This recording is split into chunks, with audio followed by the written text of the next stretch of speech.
కోటిపల్లివారి సెంటర్లో వంగవీటి మోహన్ రంగా నూతన విగ్రహాన్ని ఆవిష్కరించారు.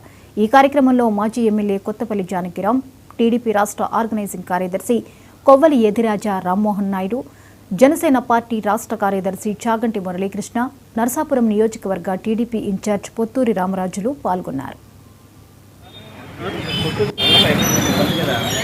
ఒకసారి ఎమ్మెల్యే చేసిన రంగా గారు ఇంత బలహీనమైన స్థానం ఇంత మనసులోకి చొచ్చుకుపోయి ప్రతి బడుగు బలహీన వర్గానికి ఆశాజ్యోతి కింద నిలబడటం అనేది చరిత్రలోనే ఒక అద్భుతమైన విషయం. ఇన్ని సంవత్సరాల తర్వాత కూడా ఇంతమంది ప్రజలు ఆయన తలుచుకొని రోజు లేదు. ఇటువంటి జయంతి వర్ధంతి కూడా ఇంత అద్భుతంగా జరిపిస్తూ అతన్ని ప్రతిక్షణం తలుచుకున్నారంటే ఆయన చేసిన సేవలు ఎంతైనా సరే కొనియాడదగివి.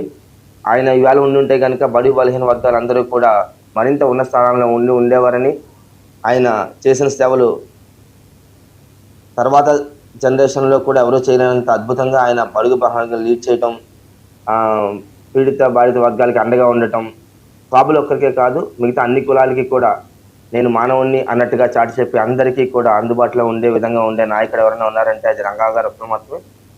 ఆయన అడుగుజాట్లో నడుస్తూ మనందరం కూడా కులాలకు అతీతంగా పేదలకు అండగా నిలవాలని కోరుకుంటూ ఆయనకు మరొకసారి మనస్ఫూర్తిక శ్రద్ధాంజలి ఘటిస్తూ సెలవు.